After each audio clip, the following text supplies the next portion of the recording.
पहाड़ों की चोटियों के बीच बसे दूरगढ़ जंगल में एक बूढ़ा बाज रहता था, जिसे जंगल के सभी पक्षी जानवर राजा मानते थे। उसकी उम्र का अंदाजा कोई नहीं लगा सकता था, लेकिन उसकी आंखें आज भी तेज थी। ऐसा माना जाता था कि वो हर जानवर और पक्षी का भविष्य देख सकता है। जंगल में कहा जाता था, बूढ़े बाज की नज़र से कोई नहीं बच सकता। इस बाज का नाम अभिरथ था। वो अक्सर पहाड़ की सबसे ऊंची चोटी पर बैठा रहता था और जंगल की हर हरकत पर नजर रखता था। एक दिन उसने जंगल की सभी प्रजातियों को बुलाकर कहा, सावधान, इस जंगल पर खतरा मंडरा रहा है। यहाँ हर किसी को अपने कर्मों का हिसाब देना होगा। जंगल के सभी जीव भयभीत हो गए। यह कहने के बाद अभिरथ खुद एकांत में चला गया और फिर किसी से बात नहीं की। धीरे धीरे जंगल के राजा के प्रति लोगों का आदर कम होने लगा। एक दिन जंगल में एक युवा बाज आया। उसका नाम तरुण था। वो तेज, शक्तिशाली और महत्वाकांक्षी था। उसने अपने पंख फैलाते हुए कहा, अब जंगल में एक नया नेता चाहिए। बूढ़े बाज का समय खत्म हो चुका है। तरुण ने सभी पक्षियों और जानवरों को अपने पक्ष में कर लिया। उसने कहा, बूढ़े अभिरथ हमें डराता रहा, लेकिन मैंने जंगल का चप्पा चप्पा देख लिया है और कोई खतरा नहीं है। हमें उसकी सुनने की ज़रूरत नहीं है। धीरे धीरे तरुण की ताकत बढ़ती गई।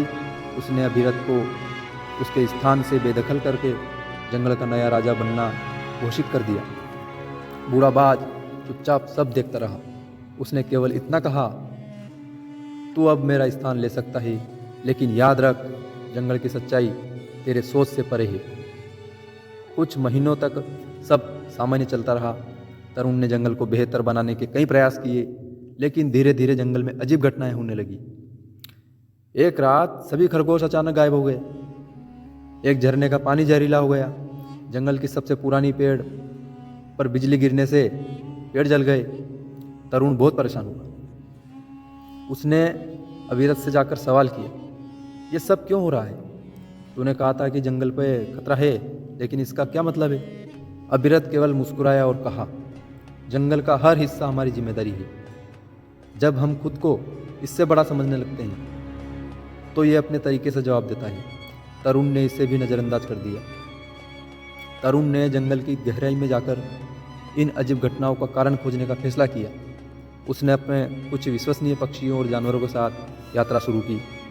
बूढ़ा बाज उन्हें रोकने नहीं आया, लेकिन वो चुपचाप उस चोटी से उनकी हरकतें देखता रहा।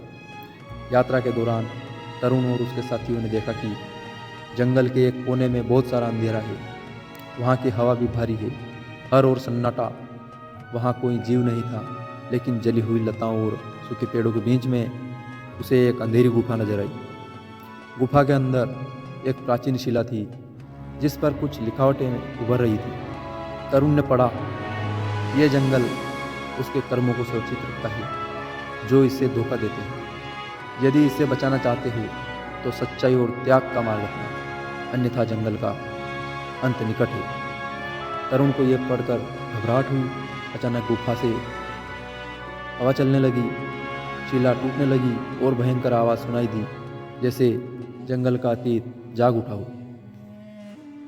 तरुण भागते भागते बूढ़े बाज अभिरथ के पास गया। उसने कहा, यह सब क्या है? जंगल के साथ ये घटनाएं क्यों हो रही है?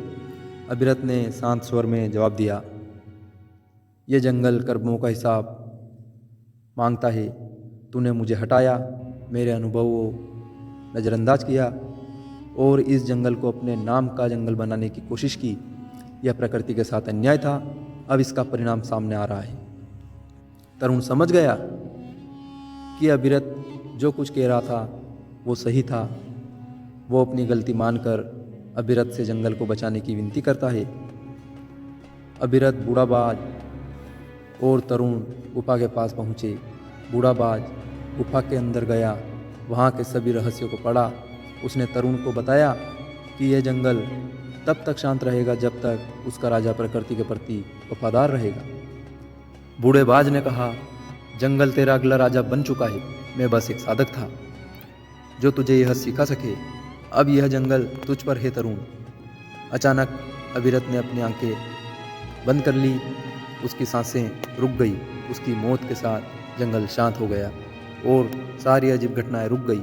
तरुण को अब अपनी जिम्मेदारी समझ में आ गई थी। यह कहानी केवल जंगल का ही नहीं बल्कि हमारे जीवन का प्रतीक है।